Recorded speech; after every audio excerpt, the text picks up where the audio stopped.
আসসালামু আলাইকুম সম্মানিত ভিউয়ার্স, আশা করি ভালো আছেন। তো আজকে আমরা যেই আমাদের এইখান দিয়ে পার হওয়ার সময় একবারে নিচে অনেক খাদ, যে কারণে যে কোনো বোঝা নিয়ে আসতে খুবই সমস্যার মধ্যে পড়তে হয়। আর এখন যেহেতু পাটের সিজন, আমাদের পাট নোয়া ধোয়া থেকে সব কাজে চলছে।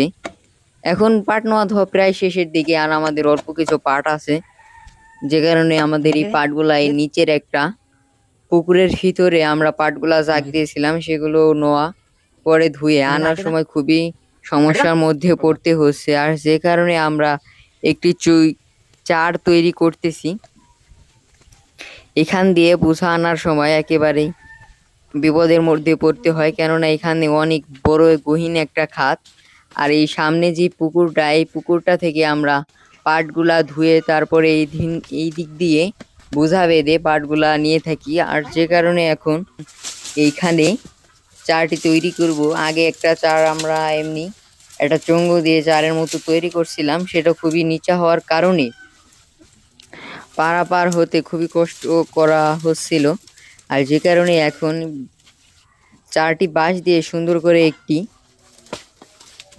চার তৈরি করলাম, যাতে করে আমাদের পাটের বোঝা, যা আমাদের এইখানে বলা হয় পাটের গইচা, ধোয়ার পরে যে ইটা থাকে সেই গইচা, এই গইচা যাতে আমরা মাথায় করে নিয়ে আসতে পারি, এজন্যই আমাদের এই চার তৈরি করার পর আমাদের একটা হাতাও দিয়েছিলাম, যাতে আসতে কোনো সমস্যা না হয়, এদিক ওদিক পড়ে না যায়।